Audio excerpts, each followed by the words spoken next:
I am a first-generation American. I didn't consider this to be a particularly special title. Immigrants and their children make up 27% of this country's population.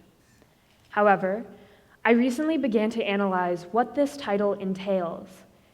It means I have an American passport and my birth certificate reads Delaware, USA.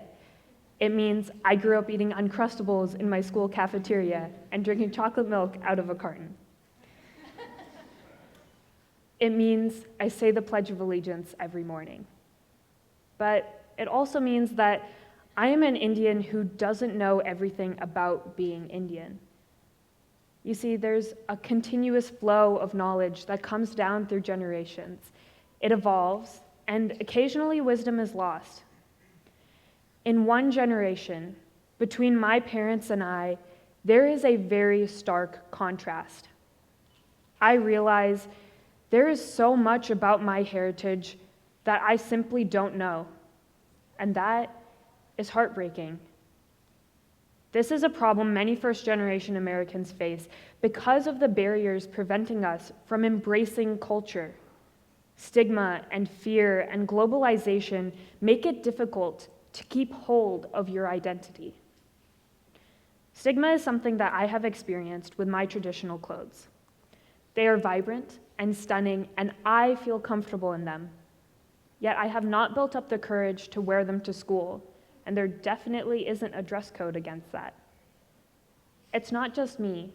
Many are still in reach of their culture, and they love it, but they avoid it for fear of seeming uncool or un-American. In all honesty, these fears are unfounded, bogus even. America is America because of its diversity. We should not be afraid of showcasing that. Other, more undeniable fears are also a barrier.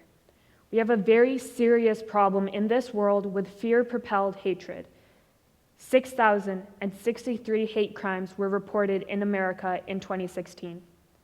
78.5% were motivated by race, ethnicity, ancestry, or religious bias. I do not feign to have a solution.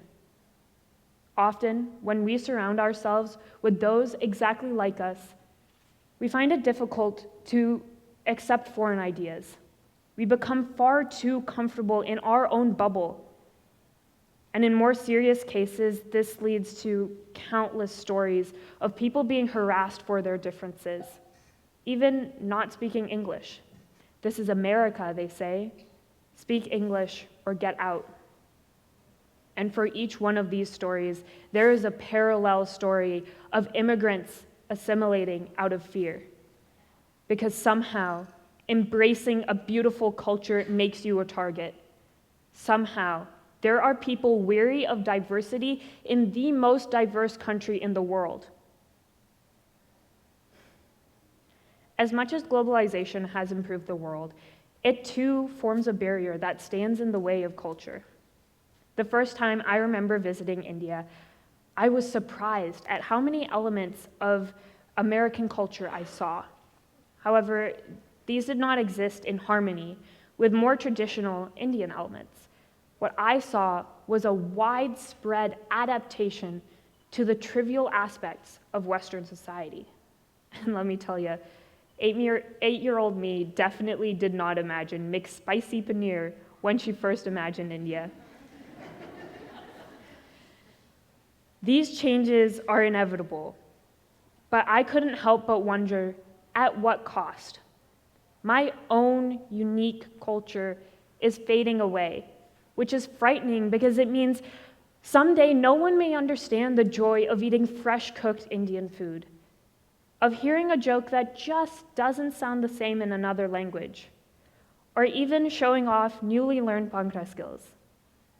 These are little joys every culture has, and they should be shared, but they can't be shared if we don't strive to preserve them. It is estimated that by the end of the century, 50% of all living languages will be dead. The rate of extinction is one language every 3 months. At this rate, countless little joys are lost, the amazing, intricate wonders of so many cultures vanish without the opportunity of ever being shared. My heart aches to think of a world void of such diversity. The fact of the matter is, America has been defined by waves of immigrants since its beginning. We are inherently a diverse nation. But the most degradation of cultural knowledge occurs within these waves when someone leaves their country of origin. So if you are fourth, fifth, or even 20th generation American, the loss of culture that a first generation American is currently grappling with may not be as familiar to you.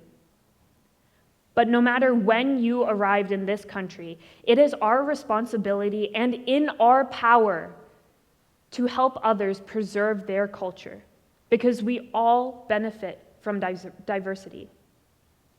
When someone shares something about their heritage, a tradition, a saying, even a recipe, they share something very close to their heart.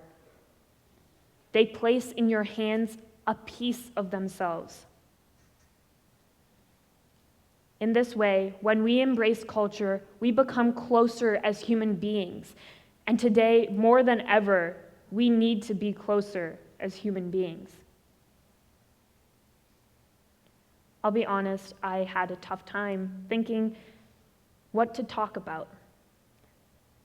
There are so many aspects of culture, all equally important. And I am so passionate about this because I live every day trying to preserve my Indian culture while being immersed in my American culture. I was talking to my grandfather about this, about the amazing variety of things that make each culture unique and how we could possibly preserve them. And he said something that made me realize we don't need a groundbreaking solution. He said, real Punjabi culture is fighting spirit. It is with this fighting spirit that 8-year-old me came back from India and spoke her mother tongue and learned to cook her traditional foods and wore her traditional clothes. And it is with this fighting spirit that we can break down the barriers preventing us from embracing culture. We can step out of our bubbles and become comfortable with the harmony of diversity. We must educate ourselves. We must encourage future generations. We must not let culture die. Thank you.